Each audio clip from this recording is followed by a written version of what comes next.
Good morning sa ating lahat. Tara, basa na tayo nating libro guys. Magandang balita, Biblia. Sir 7 January 2025, nandito tayo sa aklat ng unang Korinto, chapter 10. Mga babala laban sa Diyos-Diyosan. Pakisabayan ako ng basa ng pare-pareho tayo dito matuto sa salita ng Diyos at sa history na rin ni Jesus. Unang Korinto, chapter 10, verse 1. Mga kapatid, nais kong malaman ninyo ang nangyari sa ating mga ninuno noong panahon ni Moises. Silang lahat ay nalilima ng ulap sa kanilang paglalakbay at sa pagtawid sa dagat na pula. Verse 2. Sa gayon, nabautismuhan silang lahat sa ulap at sa dagat bilang mga tagasunod ni Moises. Verse 3. Kumain silang lahat ng iisang pagkaing espiritual. Verse 4. At uminom din ng iisang inuming espiritual sapagkat uminom sila sa batong espiritual na sumusubaybay sa kanila at ang batong iyon ay si Kristo. Verse 5. Gayunman, hindi kinalugdan ng Diyos ang marami sa kanila kaya't sila'y isa-isang namatay sa ilang. Verse 6. Ang lahat ng mga nangyayaring Verse 6 guys. Ang lahat ng mga nangyaring iyon ay babala sa atin upang huwag tayong maghangad ng masasamang bagay gaya ng ginawa nila. Verse 7, huwag kayong sasamba sa mga Diyos-Diyosan, gaya ng ilan sa kanila. Ayon sa nasusulat, umupo ang mga tao upang kumain at uminom at tumayo upang sumayaw. Verse 8, huwag tayong makikiapid gaya ng ginawa ng ilan sa kanila, kaya't 23,000 tao ang namatay sa loob lamang ng isang araw. Sobrang dami naman yan guys, 23,000. Yung namatay yan ha. Isang araw pa lang yan. Verse 9. Huwag nating susubukin si Kristo gaya ng ginawa ng ilan sa kanila dahil sa ginawa nila pinuksa sila ng mga ahas. Verse 10. Huwag din tayong magreklamo tulad ng ilan sa kanila kaya't nilipol naman sila ng anghel na namumuksa. Verse 11. Nangyari iyon sa kanila bilang babala sa iba at isinulat upang tayo namang nabubuhay ngayong mga huling araw ay maturuan. Verse 12. Kaya't mag-ingat ang sinumang nag-aakalang siya ay nakatayo at baka siya matisod. Verse 13. Wala pang pagsubok na dumating sa inyo na hindi nararanasan ng lahat ng tao. Tapat ang Diyos at hindi niya ipahihintulot na kayo subukin ng higit sa inyong makakaya. Sa halip, pagdating ng pagsubok, bibigyan niya kayo ng lakas upang mapagtagumpayan iyon. Unang Korinto chapter 10 verse 14. Kaya mga minamahal, huwag kayong sasamba sa mga Diyos-Diyosan. Verse 15. Ganito ang sinasabi ko sa inyo, sapagkat alam kong kayo'y matatalino. Kayo na ang magdesisyon. Verse 16. Hindi ba't ang pag-inom natin sa kopa ng pagpapala na ating ipinagpapasalamat ay pakikibahagi sa dugo ni Kristo at ang pagkain natin ng tinapay na ating pinipira-piraso ay pakikibahagi naman sa kanyang katawan. Verse 17. Kaya nga dahil iisa lamang ang tinapay tayo iisang katawan, kahit na tayo marami sapagkat nagsasalo-salo tayo sa isang tinapay. Verse 18. Tingnan ninyo ang bansang Israel, hindi ba't ang mga kumakain ng mga handog ay nakikibahagi sa ginagawa sa dambana? Verse 19. Anong ibig kong sabihin? Sinasabi ko bang ang Diyos-Diyosan o ang pagkaing inihandog sa mga Diyos-Diyosan ay mga kabuluhan? Verse 20. Hindi. Ang ibig kong sabihin, ang mga pagano ay nag-aalay ng kanilang handog sa mga demonyo at hindi sa Diyos. Kaya't ayaw kong maging kaisa kayo ng mga demonyo. Verse 21. Hindi kayo makakainom ng sabay sa kopa ng Panginoon at sa kopa ng mga demonyo. Hindi rin kayo maaaring makisalo ng sabay sa hapag ng Panginoon at sa hapag ng mga demonyo. Verse 22. Nais ba nating manibugho ang Panginoon? Akala ba ninyo'y mas makapangyarihan tayo kaysa sa Kanya? Verse 23. Mayroon namang magsasabi, malaya akong gumawa ng anuman, ngunit hindi lahat ng ito ay nakakabuti. Malaya akong gumawa ng anuman, ngunit hindi rin lahat ng ito ay nakakatulong. Verse 24.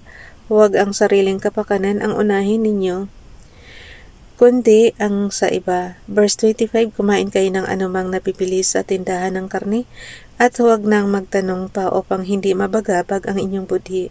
Verse 26. Sapagkat sinasabi ng kasulatan ang buong daigdig at lahat ng naroroon ang Panginoon ang may-ari niyon. Verse 37, kung anyayahan kayo ng isang di sumasampalataya at nais ninyong dumalo, kainin ninyo ang anumang ihain sa inyo at huwag na kayong magtanong pa kung iyon ay ikagugulo ng inyong budhi. Verse 28, Ngunit kung may magsabi sa inyo, ito'y inialay sa mga Diyos-Diyosan, huwag ninyong kainin iyon alang-alang sa nagsabi sa inyo upang di mabagabag ang budhi. Verse 29, ang aking tinutukoy ay ang budhi ng inyong kapwa at hindi ang budhi ninyo. Ikakatwira naman ng iba, bakit hahadlangan ng budhi ng iba ang aking kalayaan? Verse 30, bakit ako susumbatan? Dahil sa pagkain ko sa mga bagay na ipinagpasalamat ko naman sa Diyos. Verse 31, kaya nga kung kayo'y kumakain o umiinom o anuman ang ginagawa ninyo, gawin ninyo ang lahat sa ikararangal ng Diyos. Verse 32, huwag kayong maging sanhi ng pagkakasala ni naman ng mga Hudyo, ng mga Hintil o ng mga kaanib sa iglesia ng Diyos. Verse 33, sa halip tularan ninyo Unang Korinto chapter 10 verse 32, huwag kayong maging sanhi ng pagkakasala ninuman ng mga Hudyo, ng mga Hintil o ng mga kaanib sa iglesia ng Diyos. Verse 33, Unang Korinto chapter 10 verse 33, sa halip, tularan ninyo ang ginagawa ko, sinisikap kong mabigyan kasiyahan ang lahat ng tao sa bawat ginagawa ko. Hindi ko inuuna ang sarili kong kapakanan, kundi ang kapakanan ng marami upang maligtas sila. Nandito na tayo sa aklat ng Unang Korinto chapter 11. Nakarugtong siya sa guys, kaya akala mo sa ako pa rin ng chapter 10 pero chapter 11 na siya. Okay, Unang Korinto chapter 11 verse 1, tularan ninyo ako gaya ng pagtulad ko kay Kristo, pagtatakip sa ulo kung sumasamba. Unang Korinto chapter 11 verse 2, ipinagmamalaki ko kayo dahil naaalala ninyo ako sa sinusunod ninyo ang mga. Yung verse 2 guys na naman tayo. Ipinagmamalaki ko kayo dahil naaalala ninyo ako at sinusunod ninyo ang mga itinuturo ko. At isinusunod ninyo ang mga itinuro ko sa inyo.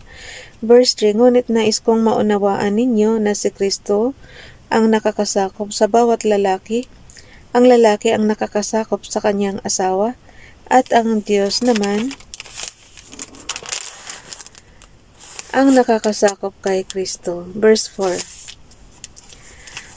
ang lalaking nananalangin o nagpapahayag ng mensaheng mula sa Diyos nang may takip ang ulo ay nagdudulot ng kahihiyan sa nakakasakop sa kanya. Verse 5, ang babae namang nananalangin o nagpapahayag ng mensaheng mula sa Diyos nang walang bilo ay nagdudulot ng kahihiyan sa nakakasakop sa kanya, para na rin siyang babaeng ahit ang ulo.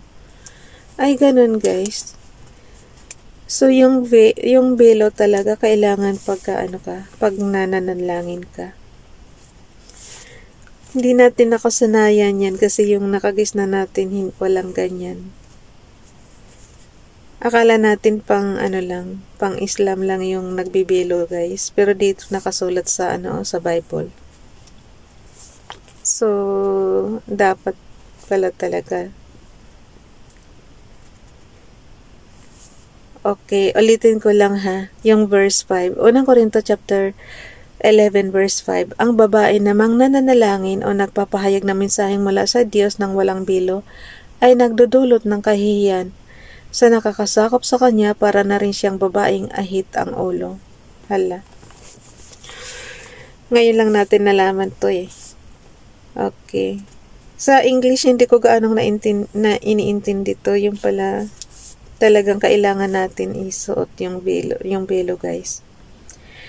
Verse 6, kung ayaw magbelo ang isang babae, magpaahit na siya ng buhok. Yamang kahiya-hiya sa babae ang magpaahit o magpagupit ng buhok, dapat siyang magbelo. Ayan, tinuturuan na tayo. Verse 7, pero nawa maunawaan ni Father God kasi hindi naman natin nakasanayan yan. Okay, verse 7, hindi dapat magbilo ang lalaki dahil siya ay larawan at karangalan ng Diyos.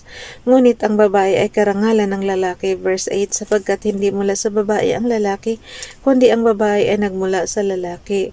Verse 9, at hindi rin nilalang ang lalaki para sa babae, kundi ang babae ay nilalang para sa lalaki. Verse 10, alang-alang sa mga anghel, dapat magbilo ang babae bilang tanda na siya ay nasasakop ng kanyang asawa. Verse 11, gayon man sa paningin ng Panginoon ay kailangan ng babae ang lalaki at kailangan din naman ng lalaki ang babae. Verse 12, kung nagmula man sa lalaki ang lalaki na may isinisilang ng babae at mula sa Diyos ang lahat. Verse 13, kayo na ang humatol angkop ba sa isang babae ang makitang nananalangin ng walang takip sa ulo? Verse 14, hindi ba't kalikasan na rin ang nagturo sa inyo na kahiyaya sa isang lalaki ang magpahaba ng buhok? Verse 15, ngunit karangalan naman ito ng babae sapagkat ibinigay sa kanya ang buhok bilang pantakip sa kanyang ulo. Verse 16, ngunit kung may gusto pang makipagtalo tungkol dito, wala akong masasabi kundi ito. Sa pagsamba, wala kaming ganoong kaugalian. Gayon din ang mga iglesia ng Diyos. Ang banal na hapunan, verse 17. Tungkol sa mga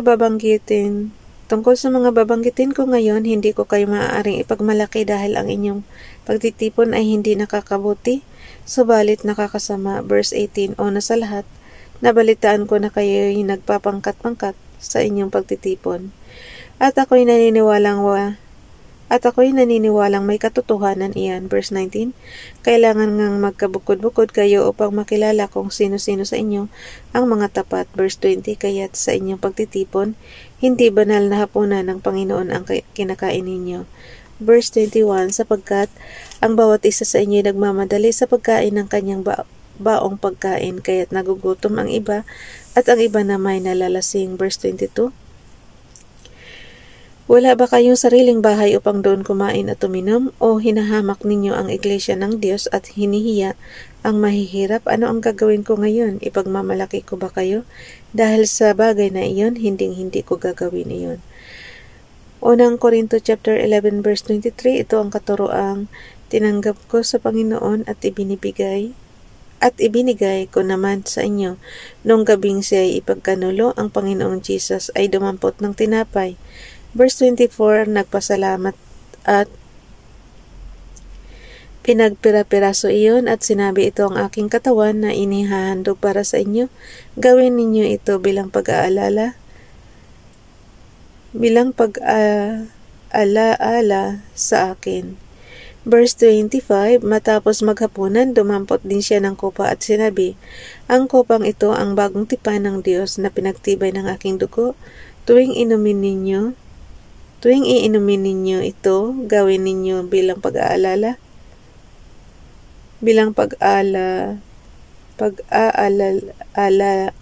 sa akin. Verse 24, sapagkat tuwing kakain kayo ng tinapay na ito at iinom sa kopang ito, ipinapahayag ninyo ang kamatayan ng Panginoon hanggang sa kanyang muling pagparito. Verse 27, ang sinumang kumakain ng tinapay at umiinom sa kopa ng Panginoon sa paraang di nararapat ay nagkakasala sa katawan at dugo ng Panginoon. Verse 28, kaya't dapat siya sa atin ng sinumang kumakain kaya't dapat siya sa atin ng tao ang kanyang sarili bago siya kumain ng tinapay at uminom sa kopa. Verse 29, sapagkat ang sinumang kumakain at umiinom ng hindi kinikilala ang kahalagahan ng katawan ng Panginoon ay kumakain at umiinom ng kahatulan laban sa kanyang sarili. Verse 30, iyan ang dahilan kung bakit mahihina at masasakitin ang marami sa inyo, at may ilan ngang namatay na. Verse 31, kung siya sa atin ang ating sarili, hindi tayo hahatulan ng Panginoon dahil Itinutuwid niya tayo upang hindi tayo maparusahang kasama ng sanlibutan. Verse 33, Unang Korinto chapter 11 verse 33. Kaya nga mga kapatid, kapag nagkakatipon kayo upang kumain, maghintayan kayo. Verse 34, Unang Korinto chapter 11 verse 34. Kung may nagugutom, kumain na muna siya sa bahay upang hindi humantong sa hatol na kaparusahan ang inyong pagtitipon. Tungkol naman sa ibang mga bagay, saka ko na aayusin pagdating ko riyan. Guys, bukas na itong chapter 12. Bye everyone. God bless.